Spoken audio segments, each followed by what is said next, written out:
हम लोगों को बरसात से कोई फर्क नहीं पड़ता। मैं आपसे कहना चाहता हूं कि हमने वो मॉडल भी देखा, अब ये तीसरा मॉडल है। ये मॉडल है इस देश को विपक्ष विहीन बनाने का मॉडल। ये मॉडल है आप सांसद को चुन करके भेज दीजिए, लेकिन वो उस सांसद को निलंबित कर देंगे, उस सांसद को नहीं बोलने देंगे। राहुल गांधी को निकलना पड़ेगा यात्रा के लिए ये कह करके कि मुझे संसद में बोलने ही देते, और जब पूरा विपक्ष बोलेगा तो 145 सांसदों को संसद से बाहर निकालने का काम करेंगे। और अब आपने देखा 10 जगहों पर सरकार बनी थी, इस मध्य प्रदेश में भी कमलनाथ की सरकार बनी, 22 विधायकों को खरीद लिया।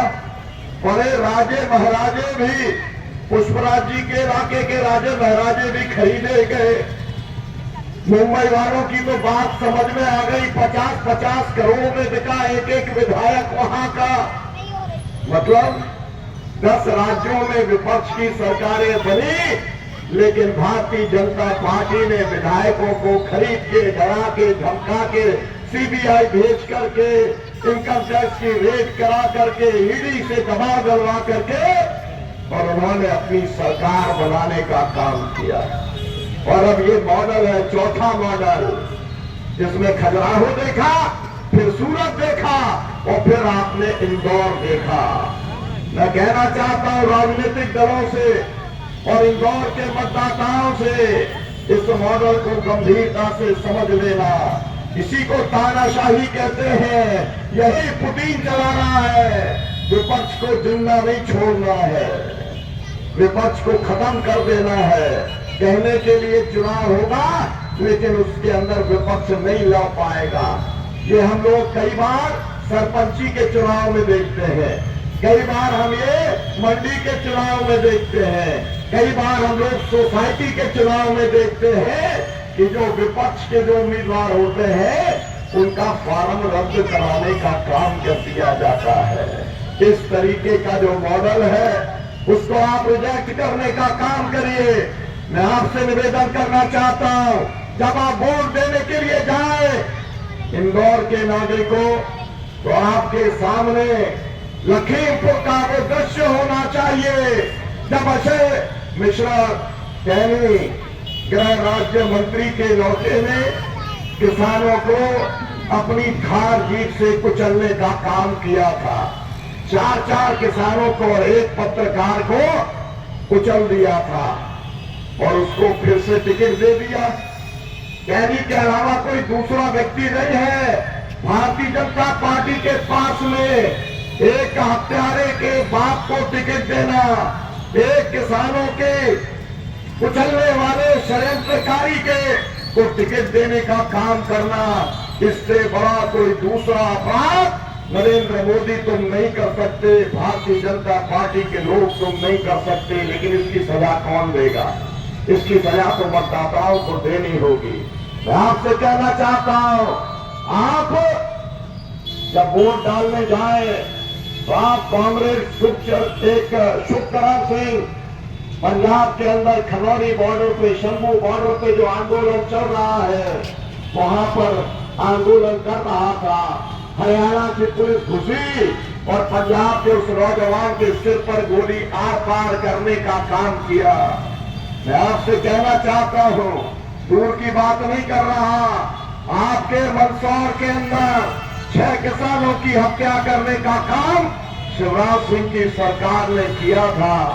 मैं केवल इतना कहता हूं, जो इस तरीके की हत्याएं करता है वो बहुत ज्यादा राजनीति नहीं कर पाता, फिर कितनी कोशिश करे वो फिर उठ नहीं पाता। इतिहास के अंदर इसके बहुत सारे उदाहरण दर्ज है, मैं विस्तार से उसके बारे में अभी नहीं बोलूंगा। मेरा कहना है, आप अगर मजदूर है, आप याद करिए उन मजदूरों का चेहरा जब अचानक लॉकडाउन कर दिया गया और लाखों मजदूर 1000-2000 किलोमीटर 500 किलोमीटर पैदल चलने के लिए मजबूर कर दिए गए। रास्ते में 250 से ज्यादा मजदूर मर गए। शहीद हो गए, खत्म हो गए। मैं पूछना चाहता हूं मोदी जी, राम मंदिर पहुंचाने के लिए तुम्हारे पास में ट्रेनें हैं, तुम्हारे पास में मजदूरों को उनके घर तक पहुंचाने के लिए तुम्हारे पास में ट्रेनें नहीं थी, तुम्हारे पास में ट्रेनें नहीं थी तो कोई बात नहीं, तुम एक हफ्ते का समय दे देते, सब लोग अपने आप घर पे वापस पहुंच जाते। मेरा कहना है ये बहुत क्रूर व्यक्ति है, ऐसे क्रूर शासक को हराना बहुत ज्यादा जरूरी है। इस व्यक्ति ने जितने अत्याचार किए हैं, इससे ज्यादा अत्याचार आजाद हिंदुस्तान में 76 वर्षों के अंदर कोई दूसरे लोगों ने नहीं किए। मैं आपसे कहना चाहता हूं, आपको इसलिए वोट देना चाहिए एसयूसीआई के उम्मीदवार को, अजीत सिंह को, क्योंकि ये किसानों का और मजदूरों के संघर्ष का प्रतीक है।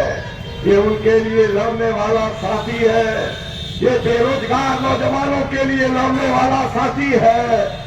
मोदी जी, इस पूरी दुनिया के अंदर अगर झूठों का कोई सरताज घोषित करना हो या अगर झूठों में से किसको नोबेल प्राइज देना है, ये तय करना हो, तो उसके विजेता नरेंद्र मोदी होंगे। उन्हीं को ये पुरस्कार मिलेगा, क्योंकि उन्होंने कसम खाई है कि वो कभी झूठ बोलने का, सच बोलने का काम नहीं करेंगे। और आपने देखा, किसानों से उन्होंने कहा था कि हम आय दुगनी करने का काम करेंगे, बेरोजगारों से कहा था 2 करोड़ रोजगार देने का काम करेंगे। तमाम सारे वायदे किए थे, लेकिन उन वायदों को पूरा करने का काम नहीं किया। और इसलिए मैं आपसे कहना चाहता हूं, अगर आप झूठ की राजनीति को खत्म करना चाहते हो, अगर आप सांप्रदायिक कट्टरता की राजनीति को खत्म करना चाहते हो, तो आपको अजय सिंह पवार को वोट देने का काम करना चाहिए। मैं आपसे ये कहना चाहता हूं, भारत का संविधान खतरे में है, केवल इसलिए नहीं कि आरक्षण खत्म हो जाएगा, वो भी एक बहुत बड़ा मुद्दा है कि आरक्षण खत्म हो जाएगा, लेकिन उसके साथ साथ में जो आज हम सभा कर रहे हैं, जो आज हम आंदोलन कर लेते हैं, उसका अधिकार भी खत्म हो जाएगा। मेरी इस बात को आप याद रखना। ट्रेड यूनियन के अंदर जो परिवर्तन किए गए हैं, श्रम संहिताओं को जिस तरीके से बदला गया है,